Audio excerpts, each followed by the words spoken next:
Namaskar. Prayers for your and your family members' safety and health. Hope you all are fine.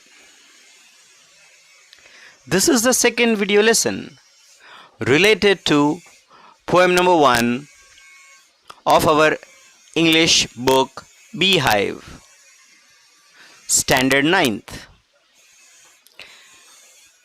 The name of the poem is The Road Not Taken, written by Robert Frost. Hope you have read the poem and you have understood it. I hope that you have also seen the first video lesson. In the poem, you may have seen that a traveler is passing through a jungle. He is alone, and after walking on the path for a long time, when the road was straight, it was easy walking, but the confusion arose when he came to such a point where the road diverged into two different roads going in two different directions. He did not have any help. There was nobody around. There was no signpost. There was no milestone. And he had to proceed. What to do? Which road to take? Which option to choose? But anyhow, he had to choose. So finally, the traveler chooses the road which was less traveled. And then he writes that it made all the difference. Our choices make the difference. In our life also, at many times, we are confronted with two different choices and we have to somehow choose one.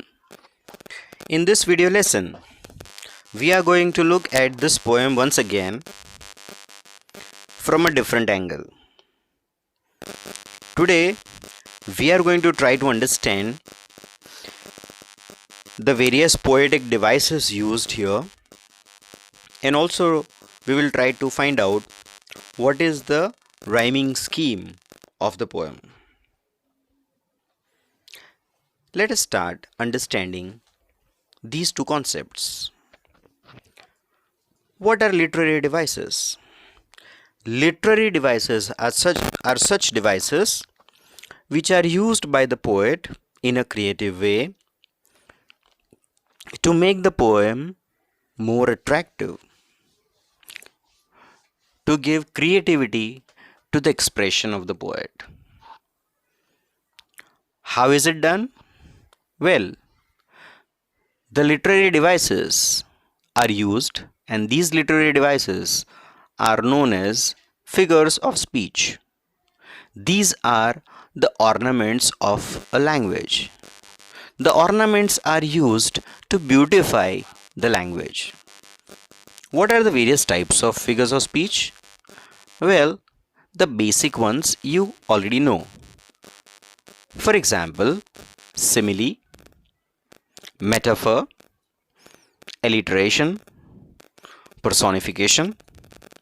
In fact, there is a whole list of figures of speech. Let us try to understand the basic ones. Let us understand simile. Simile. Simile means comparison. The poetic device simile is used to compare things. In this poem, there is one example of simile. How to identify a simile? Well, it is very easy to identify this literary device. You just have to look for either of the two words. Word 1 as, word 2 like. So either as or like. In this poem, the word as is used. It is in this line. Look at this. Then took the other, just as fair.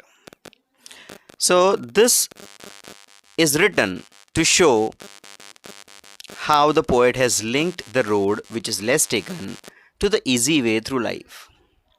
So this is one example of simile. Metaphor. Metaphor is also comparison, but in this case, the comparison is indirect. It is implied. Here you will not find words like as and like. As and like are used in a simile, but in a metaphor, these words are absent. Still, there is a comparison. In this poem, many metaphors are used. For example, the road. Now, what do you mean by road? We can compare the road with the life, the course of our life. As a traveler walks on the road, we also walk on the path of life. And at times, this path of road brings us to such a point where we have to choose from the two different roads. So we come to such a point of time, such a place where the road of our life diverges into two different directions, and we have to make one choice. In the same way, there is yet another metaphor, and that is the metaphor of yellow woods. Now, what do you mean by yellow woods? So, yellow woods can be compared with our life. So, we see that the poet has tried to take examples of road, the yellow wood, and the road diverging into two different directions to make us understand our real life. This poem can be compared to our life, and this way metaphor is used. Did you understand what is a metaphor? One more poetic device that is used in this poem is personification. Now, what do you mean by the word personification? As the name suggests, person. So, when any inanimate object or a non-living object is given the qualities of a human being, if that thing is seen as a human being, then this poetic device is personification. Now, in this poem, we find a line: the road was grassy and wanted wear. So, the road, as if, is a human being, and the human beings, they have desires to be something. So, the road has a desire, grassy and wanting wear. So, this way we see the desire of the road. Now, roads, we know that are non-living objects, non-living things, but they are seen as a human being, and therefore the roads are personified. Hence, the figure of speech here is personification. Now, let us try to understand what is a rhyming scheme. Rhyming scheme or rhyming pattern. Now, it is very easy to find out the rhyming scheme of any poem. How to do it? Let me help you understand. If you want to find out the rhyming scheme of any poem, what you should do is take any stanza. So let us take the first stanza of this poem and list down the last word of each line. So in this case, you will get the words like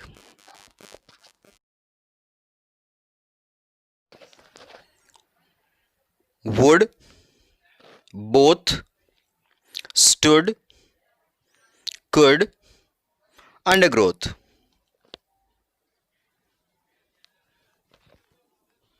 Now, since it is the first line, let us give the name A to that word.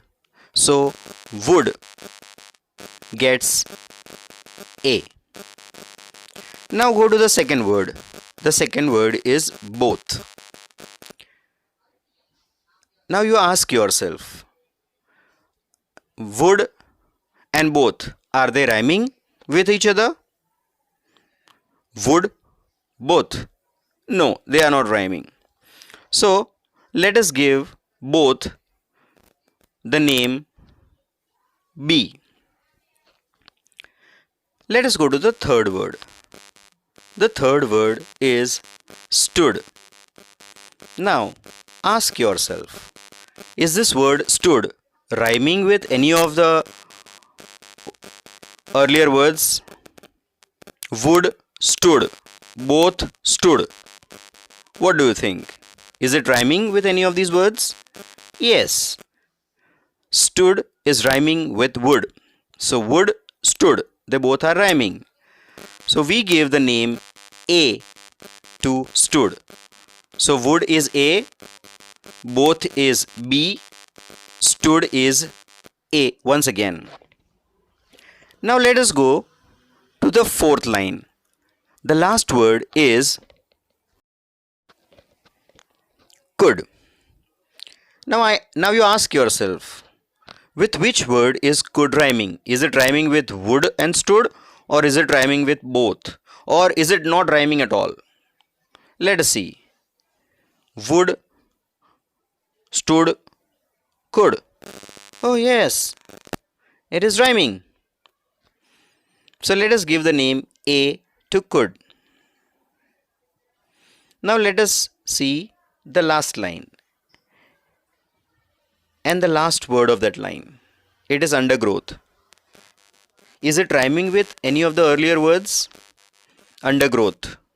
Both. Yes, it is rhyming with both. So, what name should we give? Yes, let us give the name B to it.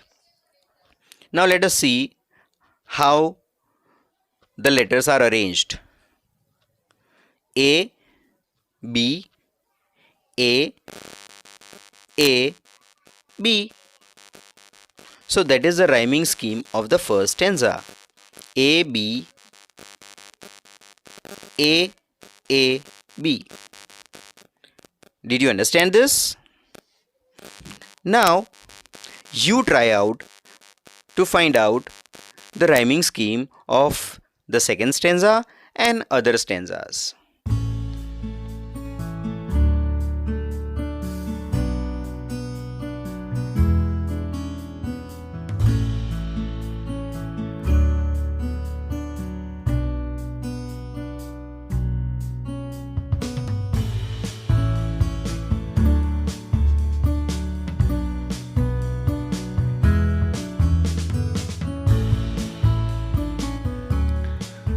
I hope that you were able to find out the rhyming scheme for all the other stanzas.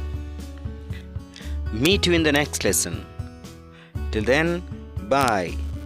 God bless you and may peace be with you.